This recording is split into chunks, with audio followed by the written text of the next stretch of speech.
Em 1925, na cidade de Dayton, Scopes, jovem mestre, aceitou o vão. A lei Bator dizia que não se podia ensinar que o homem veio do animal. Os jornais chamaram de julgamento do macaco. A cidade virou palco, um grande espetáculo. Não era só fé contra a ciência, era sobre raça, poder e consciência.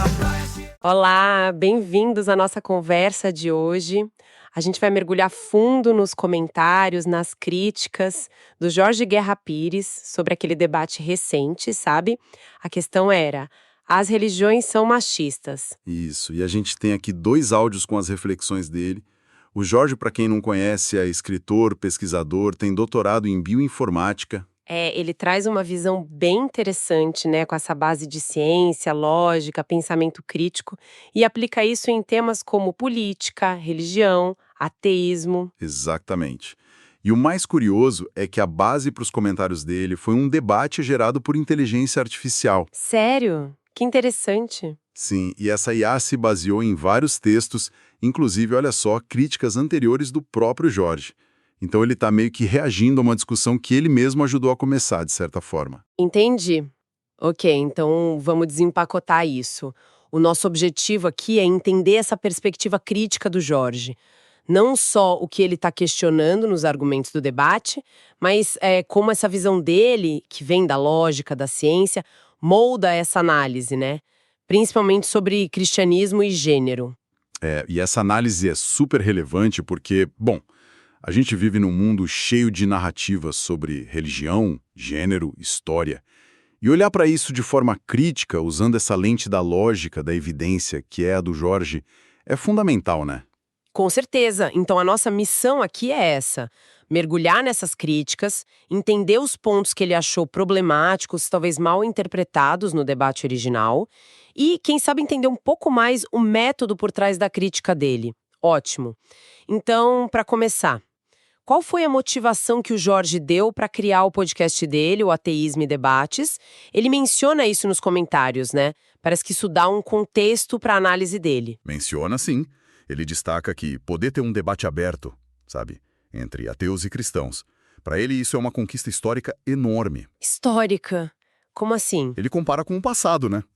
Com a perseguição, ele até fala da fogueira. A ideia é que, como a gente vive numa sociedade de maioria cristã, é importante que os ateus desenvolvam não só a habilidade de dialogar, mas também a paciência para isso.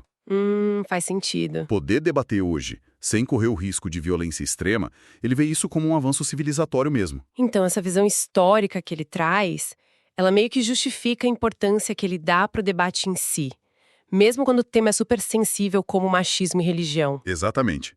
O que é fascinante nisso é como ele coloca o diálogo crítico não só como um exercício intelectual, sabe? Mas como um direito que foi conquistado e que a gente tem que valorizar. Entendi. Isso conecta com a ideia de que a gente precisa entender vários pontos de vista numa sociedade plural.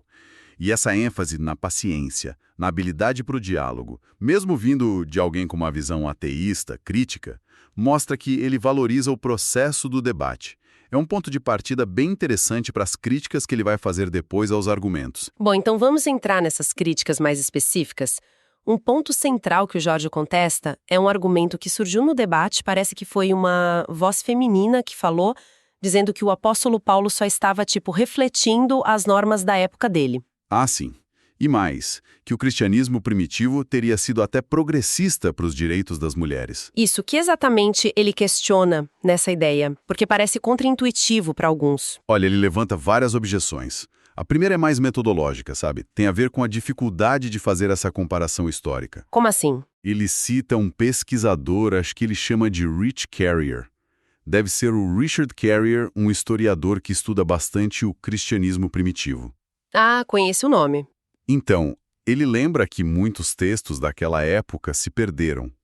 A própria Bíblia cita fontes externas que a gente nem sabe quais são.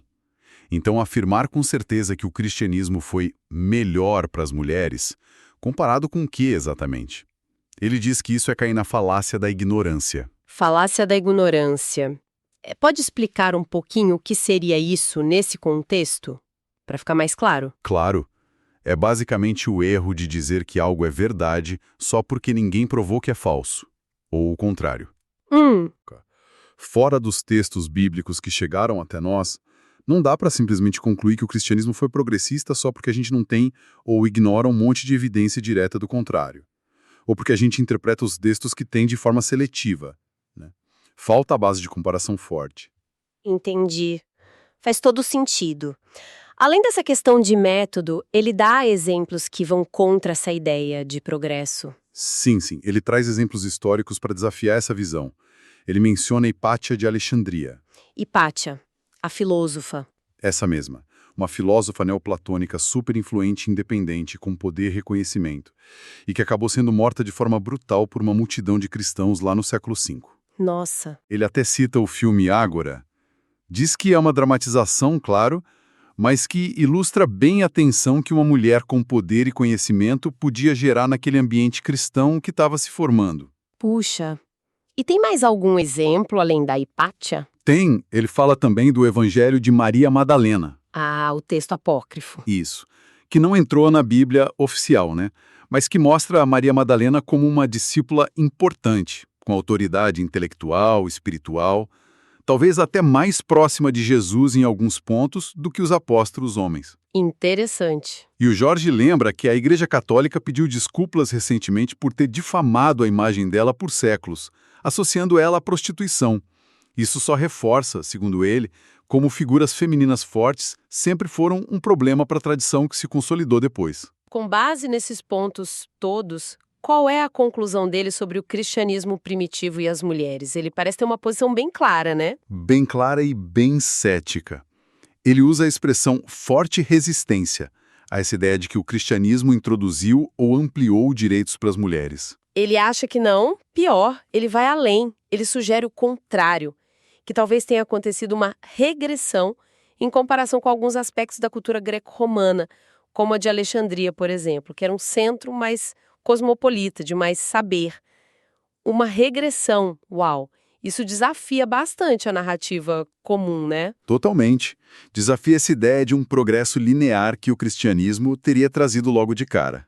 E ele menciona mais alguma coisa para reforçar esse cetismo todo? Algum contexto? Sim, ele fala do analfabetismo. Era altíssimo na época, mais de 90% da população provavelmente. Isso já complica a ideia de que as ideias dos textos se espalharam e foram entendidas de forma uniforme, né? Verdade, a gente esquece disso. E ele levanta uma hipótese bem interessante sobre a ordem dos textos do Gênesis. Gênesis 1, que fala do homem e da mulher criados juntos à imagem de Deus, que é visto como mais igualitário. Sim, Pode ter sido escrito depois de Gênesis 2, aquele da Eva saindo da costela de Adão, mas foi colocado antes no livro final. e por quê? Talvez para suavizar a hierarquia mais clara do segundo relato. Isso mostra como a própria construção do texto sagrado pode ter tido edições com intenções ideológicas, sabe? Nossa, essa análise da construção do texto é fascinante. Bom, mudando um pouquinho o foco, mas ainda nessa linha de crítica de interpretação. O Jorge também fala da escravidão e do jeito como certos termos da Bíblia são usados, né? Como que as interpretações de hoje podem distorcer o sentido original, segundo ele? Ele critica muito o que ele chama de reinterpretação anacrônica, ou seja, fora de época. Pegar termos como cuidar ou filha e dar um sentido moderno, mais bonzinho, para sugerir que mulheres e escravizados eram tratados melhor do que realmente eram naquele contexto histórico. E como ele desconstrói isso? Pode dar exemplos? Claro. Por exemplo, quando a Bíblia fala que um senhor podia pegar uma escrava como esposa e ela seria tratada como filha, o Jorge argumenta que isso não dava a ela o status, os direitos, a proteção que a gente pensa hoje quando ouve filha. Ah, não. Não. Naquele contexto, filhas tinham pouquíssimos direitos. Eram basicamente propriedade do pai depois do marido. E a palavra cuidar, quando aplicada a mulheres ou servos, não tinha essa conotação de proteção, de afeto que tem pra gente hoje. Podia significar só administrar, manter sob controle. Entendi. É uma diferença sutil, mas que muda tudo. Exato. E sobre a palavra escravo em si? Ele fala das traduções. Sim, ele aponta isso também, que muitas vezes a palavra original em hebraico ou grego para escravo, ebed ou doulos, é traduzida como servo. Ah, isso é comum mesmo. Pois é, e ele acha isso uma suavização enganosa que mascara a realidade da instituição. E quanto à ideia de que o cristianismo melhorou a vida dos escravos? Ah, ele pega pesado. Chama de balela. Direto, sim. Direto. Para ele, os argumentos que defendem isso se baseiam só em regras internas da Bíblia, tipo, trate bem o seu escravo hebreu, mas ignoram a brutalidade da escravidão como sistema e a falta de evidência fora da Bíblia de que o cristianismo primitivo lutou contra a escravidão em si. Pelo tom dos comentários, parece que ele acha essas tentativas de suavizar a história quase um absurdo, né? Ele chega a falar que acha essas argumentações quase uma piada. O erro de método fundamental para ele é esse: projetar os nossos valores, a nossa sensibilidade de hoje, em cima de palavras e práticas antigas. Pegar a filha, cuidar, dar um significado atual. Isso.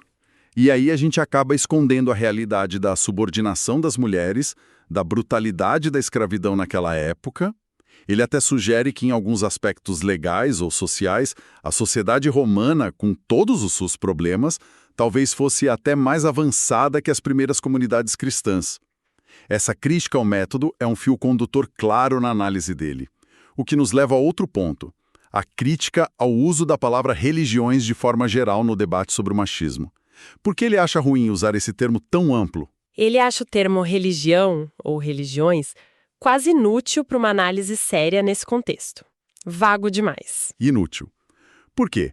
Ele usa uma comparação que ele atribui a Sam Ramones e Sams, deve ser o Sam Harris, aquele autor conhecido crítico das religiões. Sim, sei quem é. Comparação é com a palavra esporte. Ela junta coisas tão diferentes, tipo xadrez de futebol. O que elas têm em comum além do básico? Não diz muito sobre as características de cada uma, né? Boa comparação. E qual seria a consequência prática, segundo Jorge, de usar esse termo genérico, religiões, em vez de falar, sei lá, cristianismo, islamismo? Ele vê várias consequências ruins. Primeiro, ele sugere que a mídia, ele cita jornais como o Brasiliense, pode usar o termo genérico para evitar a fúria, os boicotes de grupos cristãos que são mais organizados, mais poderosos. Ah, para não se queimar. Isso. Ele menciona exemplos recentes de polêmicas boicotes que rolaram nas redes, envolvendo Netflix, filme da Barbie, até a cerveja Bud Light, que ele chama de caneca, acho. Usar religiões seria um jeito de criticar sem apontar o dedo direto para o grupo dominante. Então a generalização seria tipo um escudo protetor? Essa é a leitura dele. E aí, quando você dilui a crítica no termo religiões, você perde o foco no alvo principal, que, no nosso contexto aqui no Brasil, no Ocidente, muitas vezes é o cristianismo ou vertentes específicas como o pentecostalismo. E prejudica outros grupos, né? Exato. Pior ainda, você acaba incluindo injustamente na crítica outras tradições que têm histórias e práticas totalmente diferentes, como as indígenas, as africanas. E, ironicamente, como alguns cristãos chamam o ateísmo de religião, até os ateus poderiam entrar nessa crítica genérica ao machismo nas religiões. Que doideira! O pedido dele, então, é por mais clareza, mais precisão na linguagem do debate. Exatamente. O Jorge defende com força a necessidade de dar nome aos bois, falar de cristianismo, islamismo, pentecostalismo e por aí vai. Para a crítica se precisa, honesta, direcionada. Faz sentido. Evita generalizações injustas. E talvez por mais coragem no debate público para chamar as coisas pelo nome que elas têm. Bom, então fazendo um resumo da análise dos comentários do Jorge Guerra Pires, a gente viu um ceticismo bem forte baseado em análise histórica, textual, sobre aquela narrativa do cristianismo primitivo como algo progressista com as mulheres. Sim, um ceticismo bem fundamentado nos exemplos que ele traz. Vimos também uma crítica bem aguda ao anacronismo, né? A essa coisa de interpretar termos bíblicos com óculos modernos, o que, segundo ele, acaba suavizando a dureza da época, principalmente para mulheres e escravizados. Isso, a questão da palavra servo versus escravo, cuidar, filha. E, por fim, essa insistência na importância de ser específico, de usar os termos corretos ao criticar o machismo em sistemas de crenças e não usar o guarda-chuva vago de religiões. A abordagem dele parece ser sempre muito pautada pela lógica, pela busca de evidência, né? Sim, e essa abordagem dele conversa diretamente com o interesse em pensamento crítico, né? A análise do Jorge desafia a gente a ir além das narrativas mais fáceis, mais consolidadas. Ele mostra bem a tensão que existe entre interpretar textos sagrados e analisar evidências históricas, que muitas vezes são incompletas, ambíguas. E o que é crucial, ele mostra como a linguagem que a gente escolhe... Servo ou escravo? Exato. Cuidar com sentido antigo ou moderno, religiões ou cristianismo. Essa escolha não é neutra. Ela molda ativamente a discussão, molda a nossa percepção da realidade histórica e social. É uma demonstração clara de como pensar com precisão e usar a linguagem com precisão são ferramentas essenciais para a gente navegar por esses temas tão complexos, tão carregados de emoção. Pois é. Isso levanta uma questão importante sobre a responsabilidade que a gente tem ao discutir esses assuntos, né? Escolher as palavras, prestar atenção no contexto histórico, ter a disposição de questionar as narrativas dominantes. É fundamental para um debate honesto. Fundamental para um debate que seja não só crítico, mas também honesto e produtivo. A análise do Jorge, mesmo que possa ser controversa para alguns, serve como um exemplo dessa postura. E para a gente fechar com uma reflexão, inspirada justamente nessa ênfase do Jorge na linguagem, na especificidade, fica a pergunta, né? Como será que a linguagem que a gente usa para discutir crenças, sejam religiosas, políticas ou outras, sendo ela específica ou geral, bem informada historicamente ou anacrônica, como essa linguagem molda não só o debate público em si, mas talvez a nossa própria compreensão dessas crenças e do impacto real que elas tiveram e que continuam tendo na sociedade e na vida das pessoas.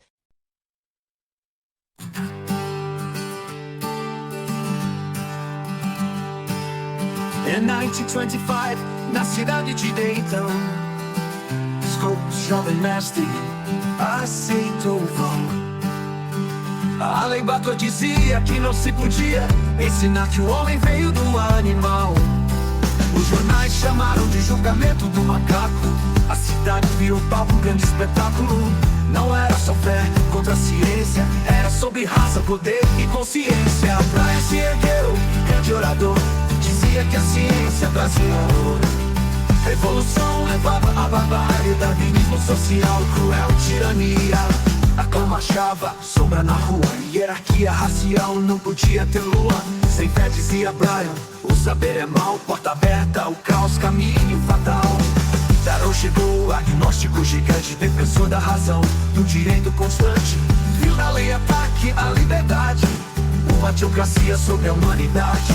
Todos ao gramado, calor insuportável. Darrow desafia Bryan, ato notável. Pergunta sobre Noé, show sua criação. 6 dias de dilúvio era a interpretação. Bryan admitiu, os dias eram longos. Muralha do literalismo caiu com sons. Derrota moral, mas a lei ainda vigorava. Impacto cultural que a América sentia. Scopes pagou multa, depois anulada pela Suprema Corte, questão técnica aplicada. O julgamento deixou marca e lição, depois lembrava, democracia em avaliação. Avaliação. Avaliação. Avaliação. Avaliação.